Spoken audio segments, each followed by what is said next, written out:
자, 직무유기죄의 마지막 판례를 보지 않은 부분이 있는데, 자, 12번 판례를 봅니다. 자, 12번 판례에서 기간제 교원 있죠? 기간제에다 세모 쳐볼게요. 자, 기간제 교사가 무단 결건하였다. 그리고 답안지 채점 결과를 학교 측에 인계하지 않았다. 자, 이것이 직무유기죄가 될 수 있을까? 됩니까? 안 됩니까? 될 것도 같아 보이죠? 근데 판례는 안 된다 합니다. 왜 그럴까요? 기간제라서 그렇습니다.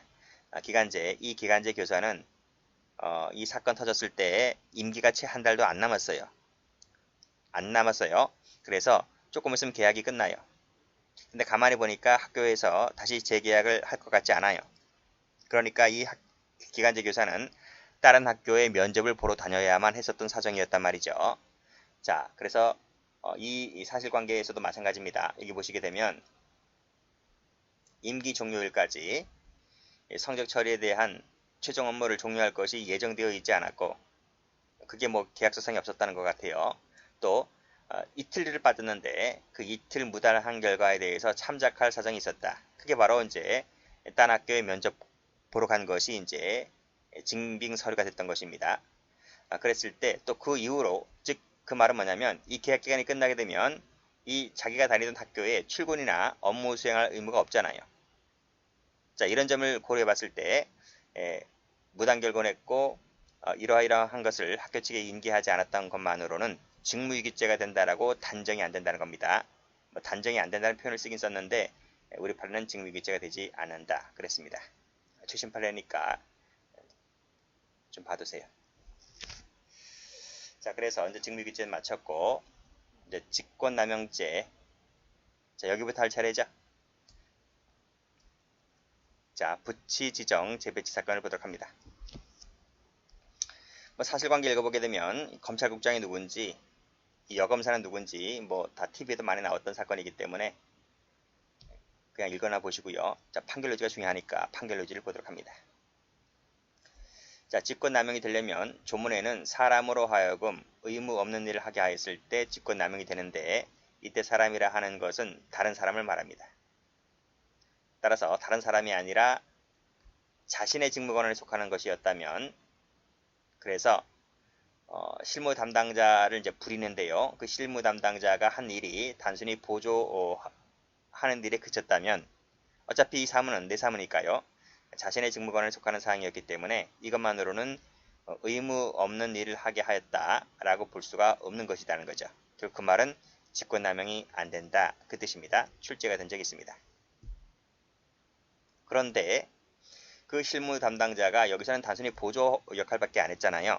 그런데 꺽쇠 2번을 가보면 그 실무 담당자에게서 그 직무 집행하는 기준과 절차가 법에 명시되어 있고, 또 그 담당자에게 있어서 어떠한 권한과 역할이 부여되어 있다면 이 똑같은 일을 했다 할지라도 그때는 직무유기죄가 직권남용이 될 수 있다는 것입니다.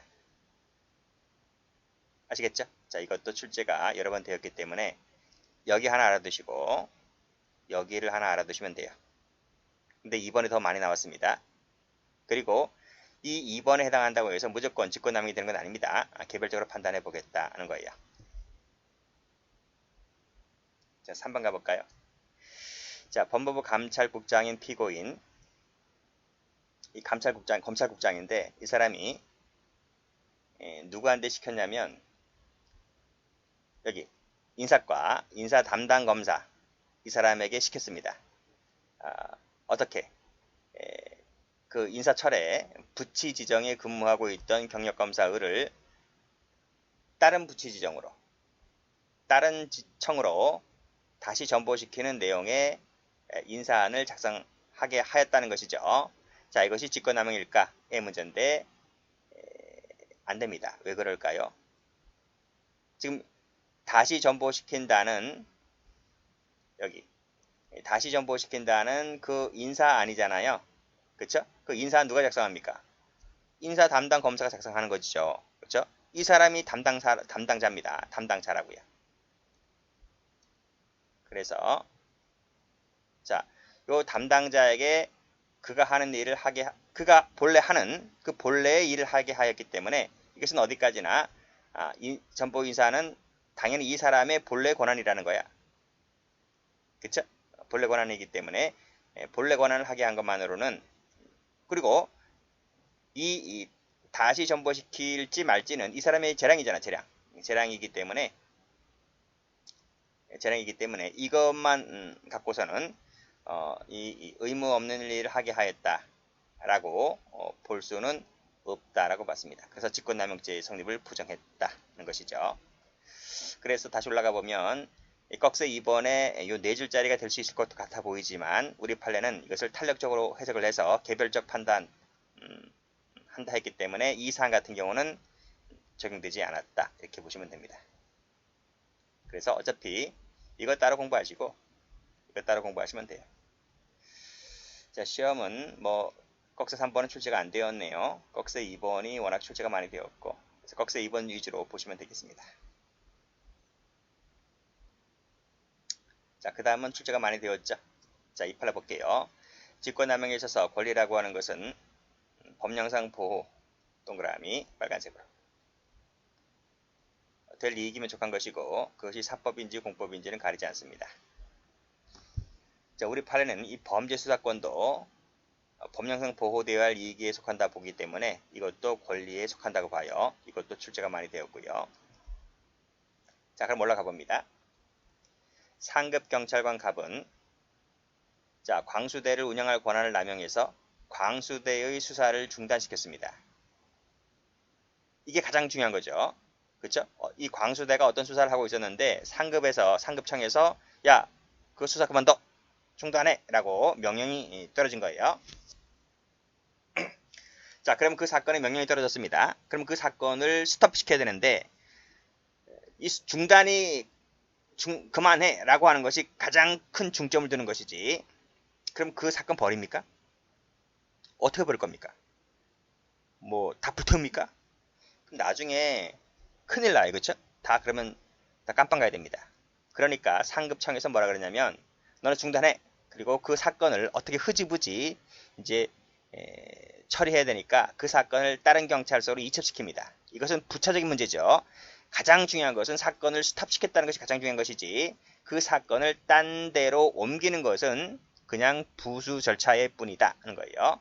그래서 우리 판례가 3번에서 수사를 중단시켰다, 딴 곳으로 이첩시켰다, 이 두 가지가 모두 발생했을 때 우리 판례는 두 가지가 다 될 수도 있지만 이때는 가장 중점을 두는 것이 중단이기 때문에 우리 판례가 권리행사 방해함으로써 직권남용 권리행사 방해죄가 된다라고만 보았습니다.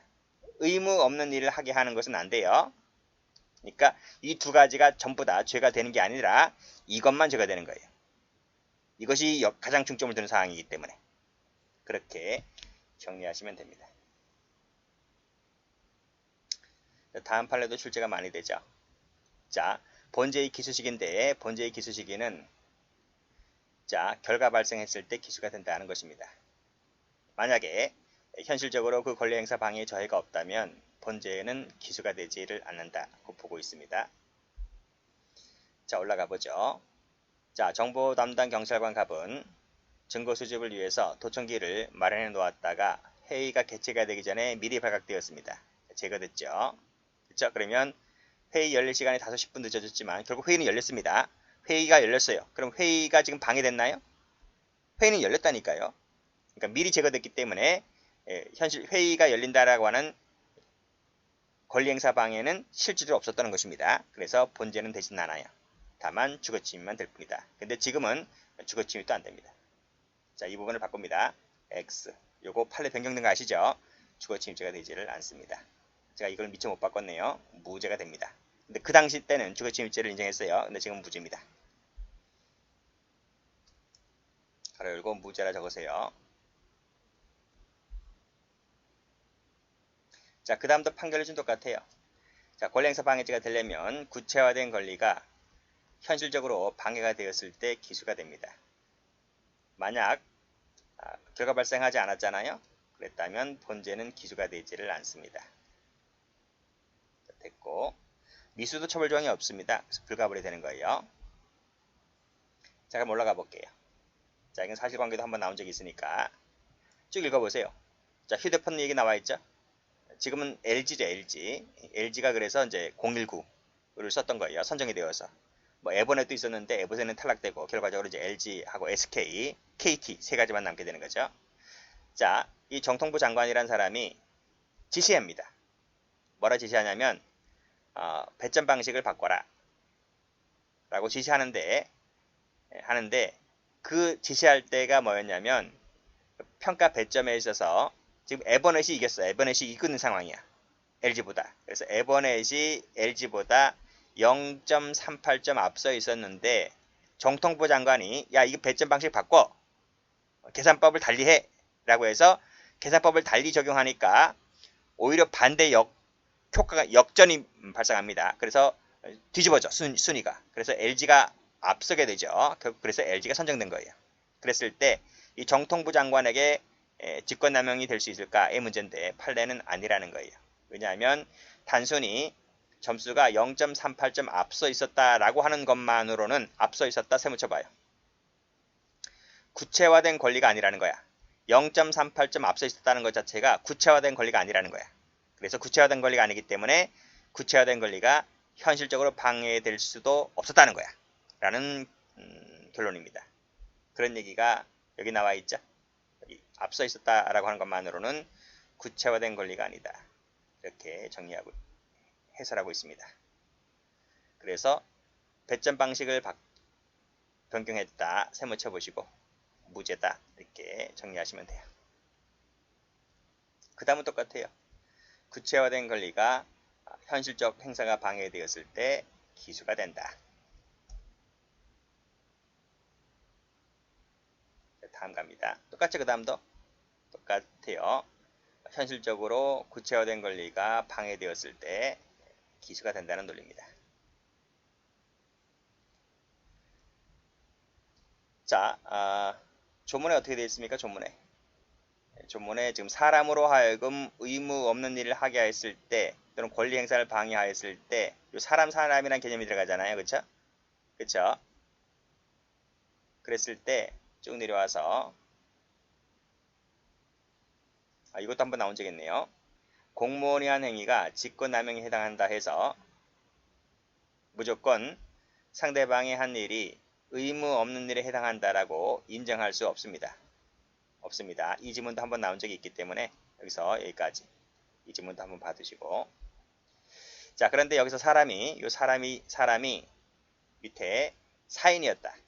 일반 사인이었다면 그 사인에게 뭐뭐뭐뭐 행위를 하게 하였다면 이때는 직권남용이 됩니다. 의무 없는 일을 하게 하였을 때가 되죠. 그쵸? 일단 끊어보세요. 공무원일 땐 어떨까? 사인이 아니라 공무원이었다면 그 다음에 공공기관의 임직원이었다면 그때는 어떨까? 그때는 개별 판단이라는 겁니다. 사인은 무조건 직권남용이 돼요. 근데 공무원이나 공공기관 임직원은 다릅니다. 안 된다는 것도 아니고 개별 판단하겠다는 겁니다. 따라서 밑에 공무원, 유관기관의 임직원일 때에는 여기 세묻혀봐요. 임직원일 때에는 밑에 준수해야 할 원칙이나 기준 절차 등에 위반되지 않는다면 그때는 죄가 안 된다는 겁니다. 됐어요? 됐어요. 그래서 색깔을 칠할 텐데 여기를 빨간색으로 여기를 파란색으로 그리고 조건이 뭐다? 조건이 위반되지 않는다는 게 조건입니다. 그 사례가 2번이야. 사례가 3번이에요. 3번. 자, 대통령 비서실장을 비롯한 피고인들이 이 대통령 비서실장이 누구냐면 김기춘 실장이었죠. 박근혜 정부 때를 말합니다. 자, 쭉 읽어보시고 이른바 좌파를 지원하지 마 하는 거죠. 지원 배제를 지시했다는 거야. 이 비서실장이 그래서 문화예술위원회, 영화진흥위원회 등 직원들로 하여금 의무가 없는 일을 하게 하였다는 이유로 이 김기춘 비서실장은 직권남용으로 기소가 되었던 사안이었는데 과연 그럴까의 문제입니다. 판례가 뭐라 하냐면 직권남용이 되려면 밑에 우리 판은 두 가지로 나눠봤어요. 일단 여기서 끊어보세요. 끊어보시면 자, 지원 배제 방침이 관철될 때까지 사업 진행 절차를 중단해라. 또 지원 배제 대상자에게 불리한 사정을 부각시켜서 심사위원들에게 전달해라 라고 했다면 그때는 직권남용이 됩니다. 그래서 직권남용이 되니까 제가 색깔 칠해놓은 거예요. 이건 되지만 밑에 단지 공무원에게 명단을 송부했다. 명단만을 보냈다는 거야. 좌파 명단 있지? 좌파 명단만을 보낸 것. 또 수시로 심의 진행 상황을 보고하게 한 거. 요것만으로는 안 된다 이런 말이에요. 그렇죠? 그러니까 중단해라. 불리한 사정을 부각시켜서 전달해라. 이러면 직권남용이 되지만 단순히 명단을 송부한 거, 심의 진행 상황을 보고하게 한 것만으로는 안 된다. 이렇게 보시면 되고 또 볼 것이 뭐냐면 지금 제가 이 부분은 지금 직권남용이 된다 했잖아요. 그렇죠? 직권남용이 되는데 강요는 아닙니다. 아시겠죠? 그 판례도 저 강요죄가 하면 나올 거예요. 그렇게 정리하시면 되겠습니다.